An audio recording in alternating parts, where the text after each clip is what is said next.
brought you by Silver Pumps and Motors. Top quality और consistent performance के लिए सिर्फ सिल्वर पंप्स नाम याद रखना।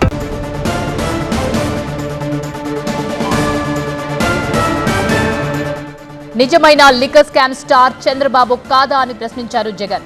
2014 నుంచి 2019 మధ్య భారీగా మద్యం కుంభకోణం జరిగిందన్నారు.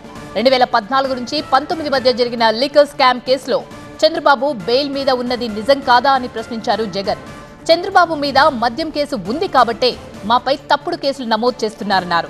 స్కామ్ జరగకపోయినా జరిగినట్టు చూపించే ప్రయత్నం చేస్తున్నారన్నారు. ఎప్పుడూ చూడని బ్రాండ్లు ఇప్పుడు ఏపీలో చూస్తున్నామన్నారు జగన్. అసలు నిజమైన స్కామ్స్టర్ ఎవరు? ఇది ఫండమెంటల్ క్వశ్చన్. నిజమైన స్కామ్స్టర్ ఎవరు? చంద్రబాబు గారు కాదా అని అడుగుతా ఉన్నా. 2014 నుంచి 19 మధ్య చంద్రబాబు చేసిన లిక్కర్ స్కామ్ మీద చంద్రబాబు నాయుడు గారు బెయిల్ మీద లేడా అని అడుగుతా ఉన్నా.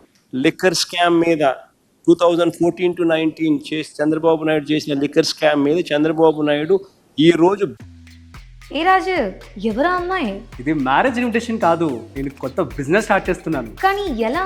బాస్ వాలా బీ ద బాస్. బెయిల్ మీద ఉన్నాడు కాదా? ఇవన్నీ ఉన్న నేపథ్యంలో చంద్రబాబు నాయుడు మీద బలమైన కేసు నమోదైంది. ఆయన ఇప్పుడు ఆ కేసు మీద బెయిల్లో ఉన్నాడు.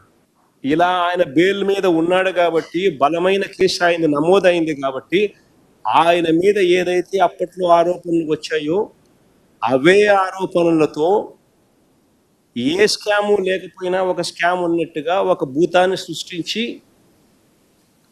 తన కేసును వీకన్ చేసుకునే దానికోసం ఇప్పుడు వైఎస్ఆర్సీపీ ప్రభుత్వం మీద తాను ఇటువంటి ఫాల్స్ కేసు ఒకటి ఫాయిస్టర్ చేసినాడు అన్నది వాస్తవం.